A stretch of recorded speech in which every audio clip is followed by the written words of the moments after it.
राधे राधे, जय श्री कृष्णा। ब्लेस्ड सनातनी परिवार में आप सभी भक्तजनों का बहुत बहुत स्वागत है। आज माघ मास के शुक्ल पक्ष की प्रतिपदा तिथि है और आज ही के दिन से गुप्त नवरात्रि का प्रारंभ हो जाएगा। तो आप सभी भक्तजनों को गुप्त नवरात्रि की ढेरों शुभकामनाएं। तो आइए अब सुनते हैं आज के अध्याय में श्रीमद् भागवत कथा में आगे का वृतांत। शौनक जी कहते हैं कि हे सूत जी, पृथ्वी रूपी आधार पाकर शंभु मनु ने आगे होने वाली संतति को उत्पन्न करने के लिए किन किन उपायों का अवलंबन किया। विदुर जी बड़े ही भगवत भक्त और भगवान श्री कृष्ण के अनन्य सुहृदय थे। इसीलिए उन्होंने अपने बड़े भाई धृतराष्ट्र को और उनके पुत्र दुर्योधन के सहित भगवान श्री कृष्ण का अनादर करने के कारण अपराधी समझकर त्याग दिया था। विदुर जी महर्षि द्वैपायन के पुत्र थे और महिमा में अपने पिता के समान ही गुणों से संपन्न थे। किसी भी प्रकार से अपने पिता से कम नहीं थे तथा सब प्रकार से भगवान श्री कृष्ण के आश्रित और कृष्ण भक्तों के अनुगामी थे। तीर्थ सेवा करने के कारण विदुर जी का अंतःकरण और भी शुद्ध हो गया था। उन्होंने हरिद्वार में बैठे हुए तत्वज्ञानियों में श्रेष्ठ मैत्रेय जी के पास जाकर और क्या क्या पूछा। हे सूत जी, उन दोनों में वार्तालाप होने पर श्रीहरि के चरणों से संबंध रखने वाली बड़ी ही पवित्र कथाएं कही गई होंगी और सुनी गई होंगी, जो उन्हीं चरणों से निकले हुए गंगा जल के समान संपूर्ण प्रकार के पापों का नाश करने वाली होगी। हे सूत जी, आपका मंगल हो, आप हमें भगवान की वे पवित्र कथाएं सुनाइए। प्रभु के उदार चरित्र तो कीर्तन करने योग्य होते हैं। भला ऐसा कौन सा रसिक होगा जो कि श्रीहरि के लीलामृत का पान करते करते तृप्त हो जाएगा। प्रिय भक्तों, मुनियों के इस प्रकार पूछने पर उग्रश्रवा सूत जी ने, जो कि भगवान में अपना चित्त लगा कर रखते हैं, मुनियों से कहा कि सुनिए मुनिगणों, अपनी माया से वाराह रूप धारण करने वाले श्रीहरि ने रसातल से पृथ्वी को निकालकर खेल ही खेल में तिरस्कार पूर्वक हिरण्याक्ष को मार डाला। उस लीला कथा को सुनकर विदुर जी को बड़ा ही आनंद हुआ और उन्होंने मुनिवर मैत्रेय जी से कहा। विदुर जी बोले कि हे ब्राह्मण, आप परोक्ष विषयों को भी जानने वाले हैं, अतः यह बताइए कि प्रजापतियों के पति श्री ब्रह्मा जी ने मरीचि आदि प्रजापतियों को उत्पन्न करके फिर सृष्टि को बढ़ाने के लिए क्या क्या किया। मरीचि आदि मुनीश्वरों ने और शंभु मनु ने भी ब्रह्मा जी की आज्ञा से किस प्रकार इस प्रजा की वृद्धि की। क्या उन्होंने इस जगत को अपनी पत्नियों के सहयोग से उत्पन्न किया या फिर अपने अपने कार्य में स्वतंत्र रहकर, अथवा सबने एक साथ मिलकर इस जगत की रचना की।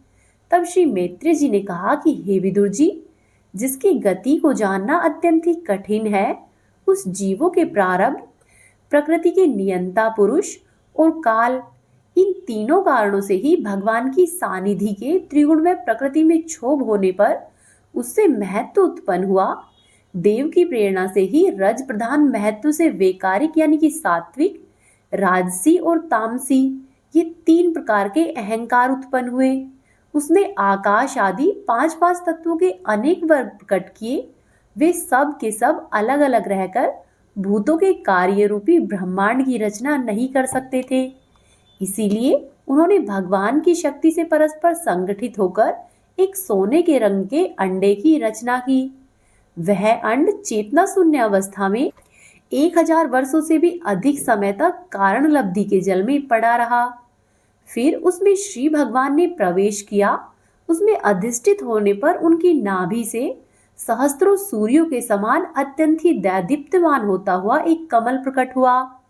वह कमल संपूर्ण जीव समुदाय का आश्रय था और उसी कमल से स्वयं ब्रह्मा जी भी प्रकट हुए। जब ब्रह्मांड के गर्भरूपी जल में शयन करने वाले श्री नारायण देव ने ब्रह्मा जी के अंतःकरण में प्रवेश किया, तब वे पूर्व कल्पों में अपने ही द्वारा निश्चित की हुई नाम रूपमयी व्यवस्था के अनुसार सभी लोकों की रचना करने लगे। ब्रह्मा जी ने सबसे पहले अपनी छाया से तामसिक, अंधतामसिक, तम, मोह और महामोह, ये 5 प्रकार की अविद्या उत्पन्न की। फिर ब्रह्मा जी को अपना वह तमोमय शरीर अच्छा नहीं लगा, इसीलिए उन्होंने अपने उस शरीर को त्याग दिया। तब जिससे भूख प्यास की उत्पत्ति होती है, ऐसे रात्रि रूपी उस शरीर से उसी से उत्पन्न हुए यक्ष और राक्षसों ने ग्रहण कर लिया। उस समय भूख और प्यास से अभिभूत होकर वे ब्रह्मा जी को खाने के लिए दौड़ पड़े और कहने लगे कि इसे खा जाओ, इसकी रक्षा मत करो। क्योंकि वे सभी भूख और प्यास से व्याकुल हो रहे थे, तब ब्रह्मा जी घबरा गए और उन्होंने घबराकर उनसे कहा कि अरे यक्षो, अरे राक्षसों, तुम सब मेरी ही संतानें हो, इसीलिए मुझे भक्ष मत करो, तुम तो मेरी रक्षा करो। प्रिय भक्तों, उनमें से जिन्होंने कहा था कि खा जाओ, वे तो यक्ष हुए, और जिन्होंने ये कहा था कि रक्षा मत करो, वे राक्षस हो गए।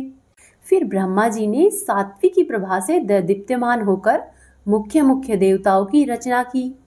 यानी कि अभी अभी ब्रह्मा जी ने तामसिक प्रवृत्ति वाले राक्षसों और यक्षों की रचना की थी, और अभी ब्रह्मा जी ने सात्विक प्रवृत्ति वाले देवताओं की रचना की।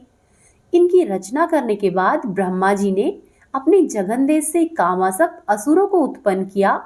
जगन देश से उत्पन्न होने के कारण वे सभी अत्यंत ही कामालुप हो रहे थे, और इस कारण उत्पन्न होते ही मैथुन के लिए ब्रह्मा जी की ओर दौड़ पड़े।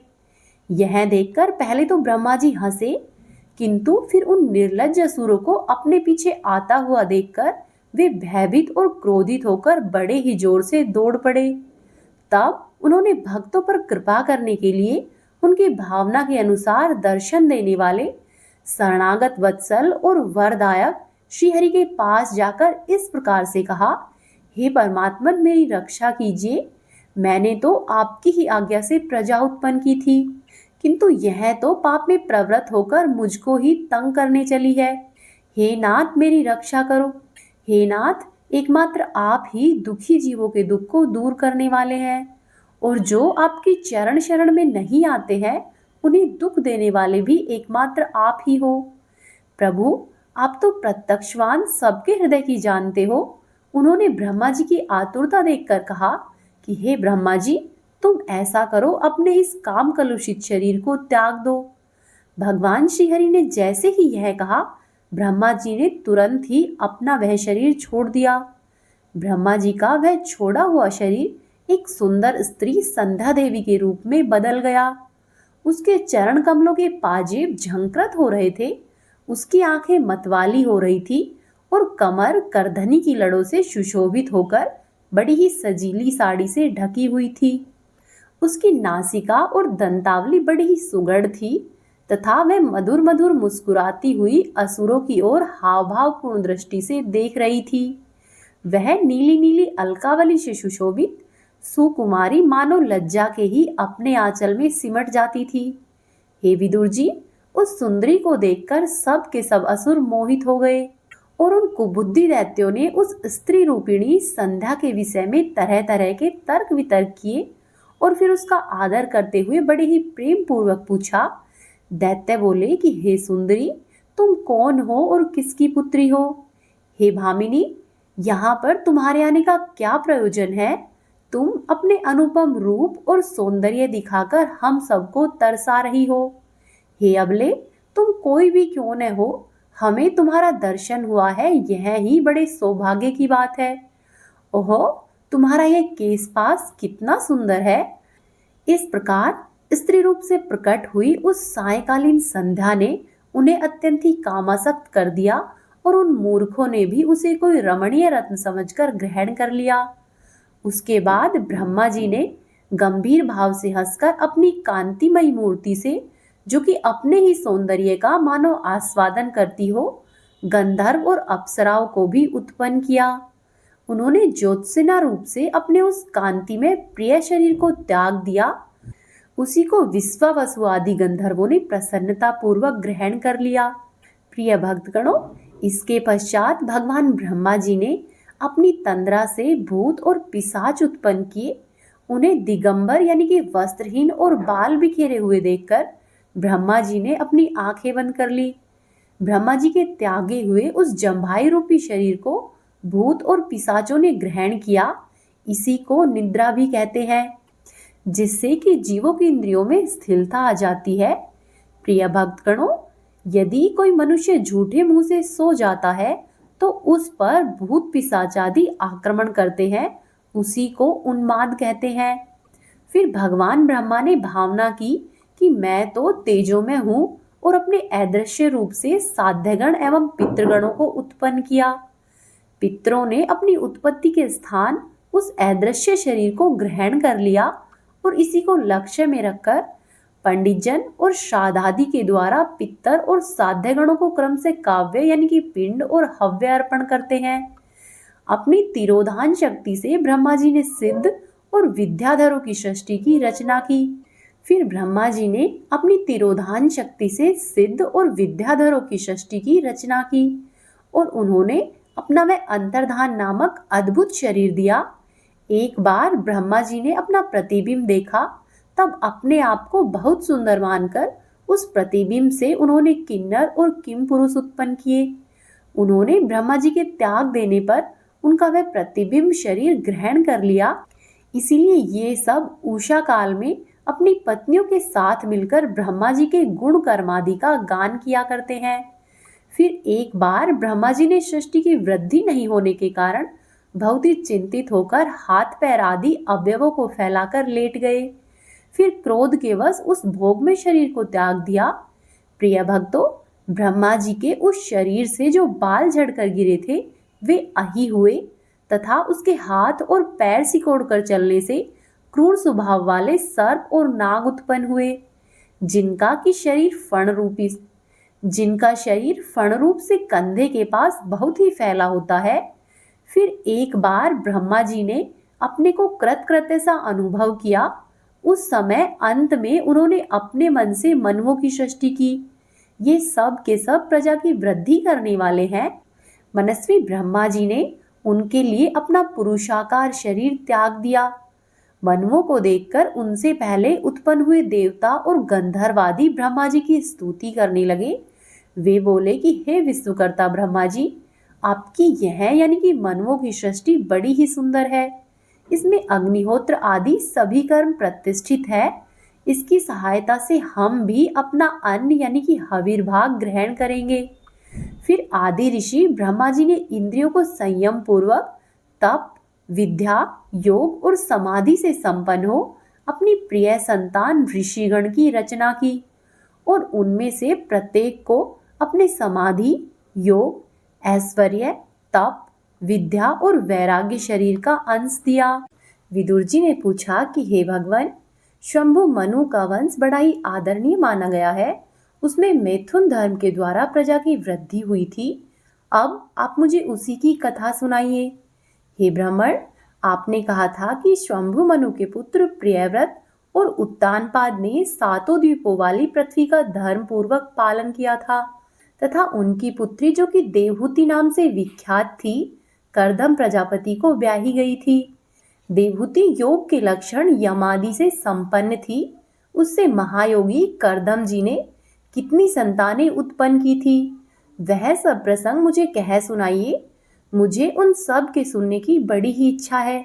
इसी प्रकार भगवान रुचि और ब्रह्मा जी के पुत्र दक्ष प्रजापति है, उन्होंने भी मनु जी की कन्याओं का पाणी ग्रहण करके उनसे किस प्रकार और कौन कौन सी संतानें उत्पन्न की, मुझे यह सब चरित्र कह सुनाइए।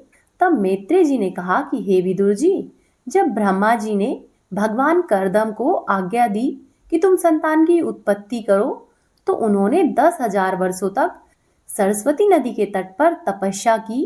वे एकाग्रचित से प्रेम पूर्वक पूजा उपचार करने के बाद शरणागत और वरदायक श्रीहरि की आराधना करने लगे। तब सतयुग के आरंभ में कमल नयन भगवान श्रीहरि उनकी तपस्या से प्रसन्न होकर उन्हें अपने शब्द ब्रह्म स्वरूप से मूर्तिमान होकर दर्शन दिए। भगवान की वह मूर्ति सूर्य के समान तेजोमय थी। गले में श्वेत कमल और कुमुद के फूलों की माला धारण किए हुए थे। मुख कमल नीली और चिकनी अलकावली से सुशोभित था।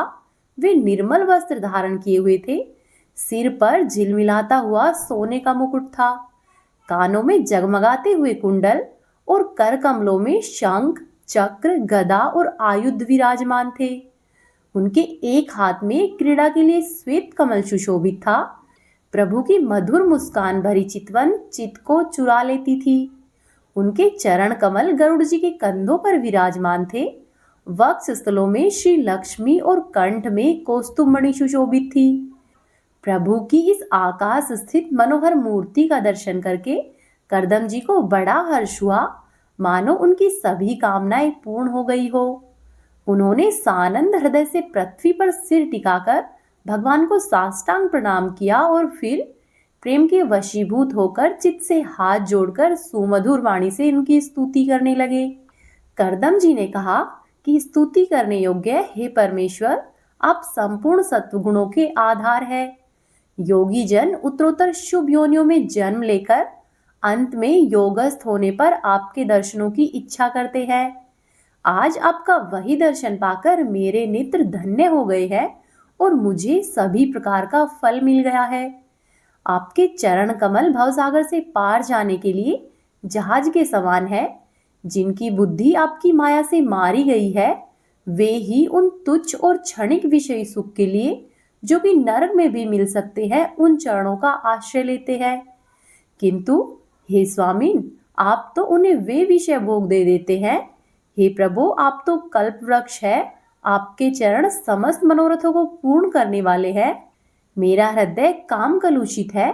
मैं भी अपने अनुरूप स्वभाव वाली और गृहस्थ धर्म के पालन में सहायक शीलवती कन्या से विवाह करने के लिए आपके चरण कमलों की शरण में आ गया हूँ। हे सर्वेश्वर, आप संपूर्ण लोकों के अधिपति है। अनेक प्रकार की कामनाओं में फंसा हुआ यह लोक आपकी वेदवाणी रूपी डोरी में बंधा हुआ है। हे धर्ममूर्ति, उसी का अनुगमन करता हुआ मैं भी काल रूपी आपकी आज्ञा पालन रूपी पूजा इत्यादि करके खुद को समर्पित करता हूँ।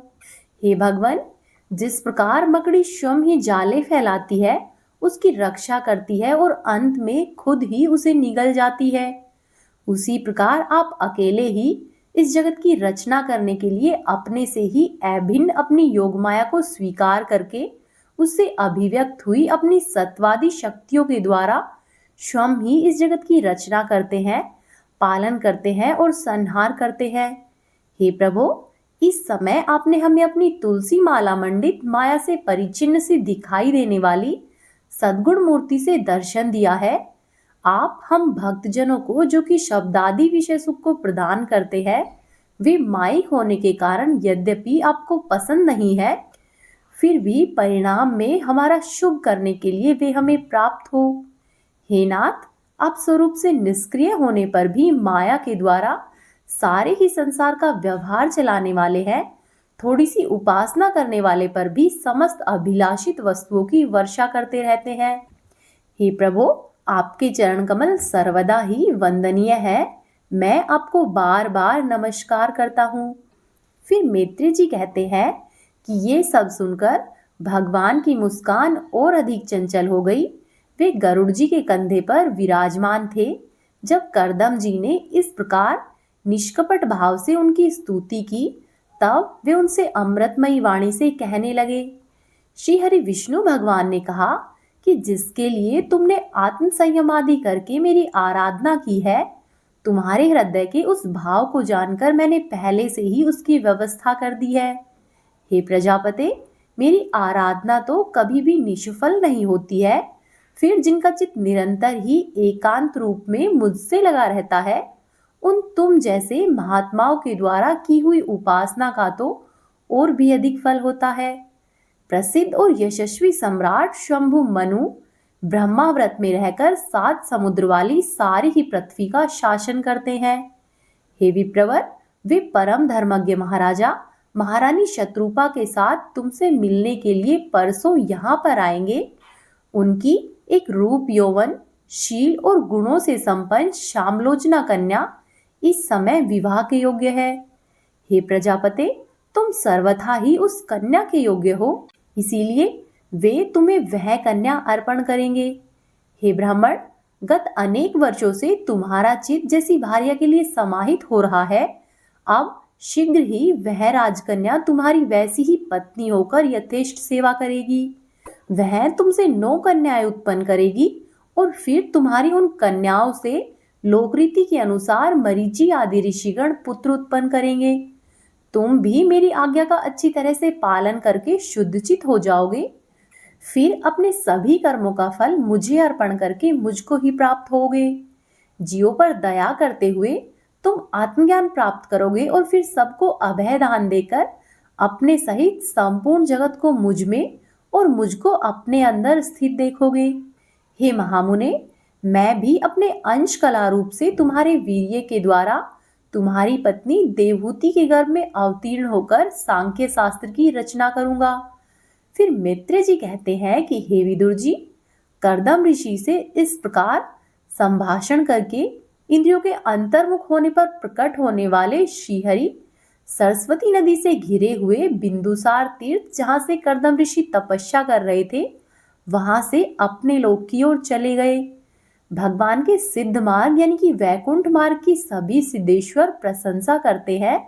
वे कर्दम जी के देखते ही देखते अपने लोक की ओर चले गए। उस समय गरुड़ जी के पंखों से जो शाम की आधारभूत ऋचाएं निकल रही थी, उन्हें वे सुनते जाते थे। हे विदुर जी, श्रीहरि के चले जाने पर भगवान कर्दम उनके बताए हुए समय की प्रतीक्षा करते हुए बिंदु सरोवर पर ही ठहरे रहे।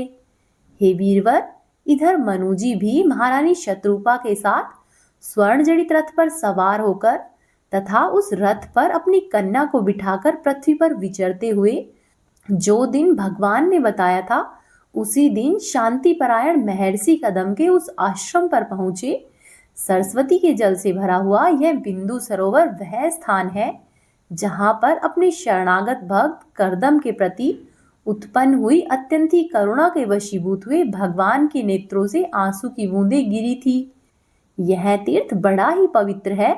इसका जल कल्याणमय और अमृत के समान मधुर है तथा सभी महर्षिगण सदा ही इसका सेवन करते हैं।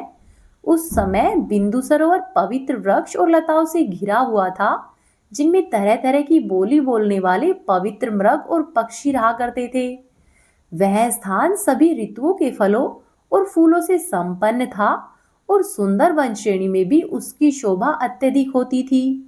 वहां पर झुंड के झुंड मतवाले पक्षी चहक रहे थे, मतवाले भोरे मंडरा रहे थे, मयूर अपने पंख फैला फैला कर नट की ही भांति नृत्य कर रहे थे और मतवाले कोकिल कुहू कुहू करके मानो एक दूसरे को बुला रहे थे।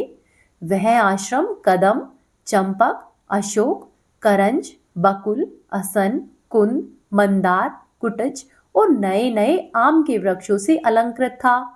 वहां पर जलकाग, बतख आदि जल पर तैरने वाले पक्षी, हंस, जलमुर्ग, सारस, चकवा और चकोर मधुर स्वर से कलरव कर रहे थे। हरिण, सुअर, शाही, नीलगाय, हाथी, लंगूर इत्यादि अनेक पशुओं से वह आश्रम घिरा हुआ था। आदिराज महाराज मनु ने उस उत्तम तीर्थ में कन्या के सहित पहुंचकर देखा कि मुनिवर कर्दम अग्निहोत्र से निवृत्त होकर बैठे हुए हैं। बहुत दिनों तक उग्र तपस्या करने के कारण वे शरीर से बड़े ही तेजस्वी दिखाई पड़ते हैं तथा भगवान के स्नेहपूर्ण चितवन के दर्शन और उनके उच्चारण किए हुए कर्णामृत रूपी मधुर वचनों को सुनने से इतने दिनों तक तपस्या करने पर भी वे विशेष रूप से दुर्बल नहीं जान पड़ते। उनका शरीर लंबा था, नेत्र कमलदल के समान विशाल और मनोहर थे, सिर पर जटाएं सुशोभित थी और कमर में चीर वस्त्र थे। वे निकट से देखने पर बिना सान पर चढ़ी हुई महामूल्य मणि के समान ही मलिन जान पड़ते थे। महाराज शंभु मनु को अपनी कुटी में आकर प्रणाम करते देखकर उन्होंने उन्हें आशीर्वाद से प्रसन्न किया और यथोचित आतिथ्य की रीति से उनका स्वागत सत्कार किया। जब मनु जी उनकी पूजा ग्रहण करके स्वस्थ चित्त से आसन पर बैठ गए, तब मुनिवर कर्दम ने भगवान की आज्ञा का स्मरण करके उन्हें मधुर वाणी से प्रसन्न करते हुए इस प्रकार से कहा कि हे देव, आप भगवान विष्णु की पालन शक्ति रूप है, इसीलिए आपका घूमना फिरना निसंदेह ही सज्जनों की रक्षा और दुष्टों के संहार के लिए ही होता है। आप साक्षात विशुद्ध विष्णु रूप है तथा भिन्न भिन्न कार्यों के लिए सूर्य, चंद्र, अग्नि, इंद्र, वायु, यम, धर्म और वरुण आदि अनेकों रूप आप धारण करते रहते हैं। आपको मेरा नमस्कार है। आप मणियों से जड़े हुए जयदायक रथ पर सवार होकर अपने प्रचंड धनुष की टंकार करते हुए रथ की गड़गड़ाहट से ही पापियों को भयभीत करते हो और अपनी सेना के चरणों से पृथ्वी मंडल पर अपनी विशाल सेना को साथ लेकर घूमते रहते हो।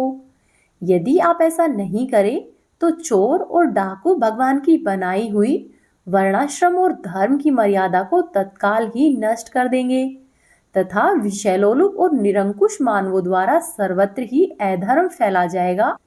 यदि आप संसार की ओर से निश्चिंत हो जाए तो यह लोग दुराचारियों के पंजे में पड़कर नष्ट हो जाएगा। तो भी हे वीरवर, मैं आपसे पूछता हूँ कि इस समय यहाँ पर आपका आगमन किस प्रयोजन से हुआ है? मेरे लिए जो भी आज्ञा होगी मैं उसे निष्कपट भाव से सहर्ष स्वीकार करूंगा। प्रिय भक्तगणों, आज की भागवत कथा का समापन यहीं पर करते हैं। अब आप सुनिएगा आज की माघ मास महात्म्य की कथा में आगे का वृतांत। कल तक के अध्याय में हमने जाना था कि राजा कार्तवीर्य दत्तात्रेय जी से माघ स्नान की कथा सुन रहे हैं। तब दत्तात्रेय जी राजा कार्तवीर्य को कांचन मालिनी नाम की अप्सरा और राक्षस के मध्य जो संवाद हुआ था वह सुना रहे हैं। जब अप्सरा त्रिवेणी में स्नान करके कैलाश पर्वत की ओर आकाश मार्ग से जा रही थी, तब रास्ते में उसे राक्षस मिला और राक्षस के पूछने पर उसने बताया कि मैं माघ मास में स्नान करके आ रही हूँ। और फिर साथ ही उसने बताया कि एक ब्राह्मण के कहने पर ही मैंने माघ स्नान किया है और उसी के प्रभाव से आज मुझे इतना सुंदर रूप और लावण्य प्राप्त हुआ है। साथ ही अप्सरा ने उस राक्षस को इंद्र के श्राप मुक्ति की कथा भी बताई थी। अब आप सुनिए इससे आगे की कथा। अप्सरा कहने लगी कि हे राक्षस, वह ब्राह्मण कहते हैं कि इस प्रकार से इंद्र गौतम ऋषि के श्राप से मुक्त होकर अपनी नगरी अमरावती को चला गया। सो हे कल्याणी, तुम भी देवताओं से सेवा किए जाने वाले प्रयाग में माघ मास में स्नान करके निष्पाप होकर स्वर्ग में जाओगी। हे राक्षस, मैंने उस ब्राह्मण के ये वचन सुनकर उसके पैरों में पड़कर उसे प्रणाम किया, अपने घर पर आई और भाई बंधव, नौकर चाकर और धन इत्यादि सभी को नष्ट होने वाली वस्तु समझकर अपने घर से निकल गई और माघ मास में गंगा यमुना के संगम पर जाकर मैंने स्नान किया। सो हे निशाचर, 3 दिन के स्नान से मेरे सभी प्रकार के पाप नष्ट हो गए और 27 दिन के पुण्य से मैं फिर से देवता के समान हो गई और पार्वती जी की सखी होकर सुखपूर्वक कैलाश में रहती हूँ। इसीलिए मैं प्रयाग के महात्म्य को याद करके सभी देवताओं के सहित माघ मास में प्रयाग में स्नान अवश्य ही करती हूँ। हे दैत्य, मैंने तुम्हें अपना सारा वृतांत कह सुनाया है। अब तुम भी कहो कि तुम किस वजह से इस कुरूप योनि में पड़े हो, किस वजह से तुम्हें यह दैत्य का रूप देखना पड़ा है। तुम्हारी दाढ़ी और मूछें बहुत बड़ी बड़ी हो गई है और किस वजह से तुम इस गुफा में निवास करते हो। तब वह राक्षस कहने लगा कि हे भद्रे, सज्जनों से गुप्त बातें कहने में भी कोई बुराई नहीं होती है। मुझको अब कोई संशय नहीं है कि मेरा उद्धार तो तुमसे ही होगा। इसीलिए मैं अपना सारा वृतांत तुमसे सत्य कहता हूँ। मैं काशी में वेदों का ज्ञाता था और बड़े ही उच्च कुल के ब्राह्मण के घर में मैंने जन्म लिया था। मैंने राजा, पापी, शूद्र तथा वैश्यों के घर से अनेक प्रकार के दान लिए। मैंने दान लेने में चांडाल तक को भी नहीं छोड़ा था। उस जन्म में मैंने कोई धर्म नहीं किया और फिर वहीं पर मैं मृत्यु को प्राप्त हो गया, परंतु तीर्थ स्थान में मरने के कारण मुझे नरक तो नहीं मिला। पहले 2 बार गिद्ध योनि में, 3 बार व्याघ्र योनि में, 2 बार सर्प योनि में और 1 बार उल्लू की योनि में, और अब 10वीं बार में मैं राक्षस हुआ हूँ और सैकड़ों वर्षों से मैं राक्षस ही हूँ। इस स्थान को 3 योजन दूर तक मैंने जंतुहीन कर दिया है। 3 योजन में तुम्हें कोई भी जीव जंतु नहीं मिलेगा, क्योंकि मैंने उन सब का भक्षण कर लिया है। बिना अपराध के ही मैंने बहुत से प्राणियों को नष्ट किया है और इसी वजह से मेरा मन अत्यंत ही दुखी रहता है। तुम्हारे दर्शन से मेरे चित्त में कुछ शांति आई है, क्योंकि सज्जनों का संग तो तुरंत ही सुखदायक होता है। मैंने अपने दुख का कारण तुमसे कहा है और सज्जन लोग सदैव ही दूसरों के दुखों को देखकर दुखी होते हैं। इसीलिए हे भद्रे, अब तुम मुझे ये बताओ कि मैं अपने दुख रूपी इस समुद्र से किस प्रकार से बाहर निकलूं। तुम मुझे ये बताओ कि क्या क्षीर सागर केवल हंसों को ही दूध देता है, बगुले को नहीं देता है? हे भद्रे, मुझे तुम बगुला समझकर ही मुझ पर उपकार करो। तब दत्तात्रेय जी कहने लगे कि हे राजन, इस प्रकार से उस राक्षस के वचन सुनकर कंचन मालिनी ने कहा कि हे राक्षस, मैं तुम्हारा कल्याण अवश्य ही करूंगी। मैंने दृढ़ प्रतिज्ञा की है कि तुम्हारी मुक्ति के लिए मैं प्रयत्न करूंगी। मैंने बहुत बार प्रयाग में स्नान किया है। वेद जानने वाले ऋषियों ने दुखी को दान देने की प्रशंसा की है। समुद्र में जल बरसने से क्या लाभ है? प्रयाग में स्नान करने का एक बार का फल मैं तुम्हें दे देती हूँ। उसी से तुमको स्वर्ग की प्राप्ति हो जाएगी, क्योंकि उस फल का अनुभव मैं स्वयं कर चुकी हूँ। हे राजन, ऐसा कहकर उस अप्सरा ने अपने गीले वस्त्र को निचोड़ा और उसका जल अपने हाथ में लिया और माघ स्नान के फल का पुण्य उस राक्षस को अर्पण कर दिया। उसी समय पुण्य को प्राप्त करके वह राक्षस अपने राक्षसी शरीर को छोड़कर तेज में सूर्य के समान देवता रूपी हो गया। आकाश में विमान पर चढ़कर अपनी कांति से चारों दिशाओं को प्रकाशित करता हुआ शोभायमान हुआ और कहने लगा कि हे भद्रे, केवल मेरा ईश्वर ही जानता है कि तुमने मुझ पर कितना बड़ा उपकार किया है। अब भी कृपया करके मुझे कुछ शिक्षा दो, जिससे कि मैं फिर से इस पाप योनि में नहीं आऊं। अब मैं तुम्हारी आज्ञा पाकर स्वर्ग को जाऊंगा।